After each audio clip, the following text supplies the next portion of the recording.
இந்திய கிரிக்கெட் அணியின் அதிரடி தொடக்க வீரர், ஒருநாள் போட்டியில் அதிக ரன்கள் குவித்த வீரர், டெஸ்ட் தொடரில் அதிவேகமாக 3 சதம் அடித்த வீரர், இப்படி பல பெருமைகளை தனக்குள்ளே வைத்துக் கொண்டுள்ளார் வீரேந்திர சேவாக். இவர் 1978ஆம் ஆண்டு கிருஷ்ணன் கிருஷ்ணா தம்பதியருக்கு மூத்த மகனாக டெல்லியில் பிறந்தார். வீரு என்ற செல்ல பெயரால் அழைக்கப்படும் இவர் முதலாக கடந்த 1999ஆம் ஆண்டு மொகாலி மைதானத்தில் பாகிஸ்தானுக்கு எதிராக களமிறங்கினார்.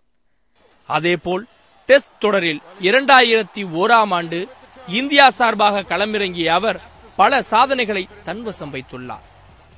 இவர் கடந்த 2008ஆம் ஆண்டு சென்னையில் நடைபெற்ற டெஸ்ட் போட்டியில் தென்னாப்பிரிக்காவிற்கு எதிராக 278 பந்துகளில் 300 ரன்களை அடித்தது இதுவரை முறியடிக்கப்பட முடியாத அதிவேக 3 சதங்களாகும். இதேபோல் இலங்கைக்கு எதிராக கடந்த 2009ஆம் ஆண்டு 207 பந்துகளில் 250 ரன்கள் குவித்தது டெஸ்ட் கிரிக்கெட் வரலாற்றில் ஒரு மைல்கல்.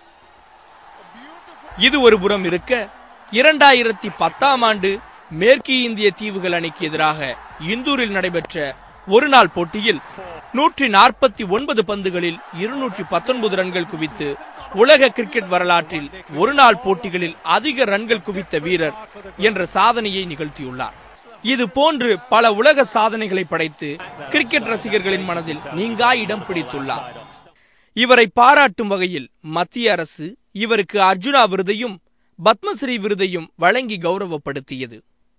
இவர் களத்தில் இருந்தாலே எதிரணியினருக்கும் எதிரணி பந்து வீச்சாளர்களுக்கும் வயிற்றில் கலக்கத்தை ஏற்படுத்தும் என்பதில் எந்தவித ஐயமும் இல்லை. சத்தியம் செய்திகளுக்காக செய்திக்குழுவுடன் அகிலன்.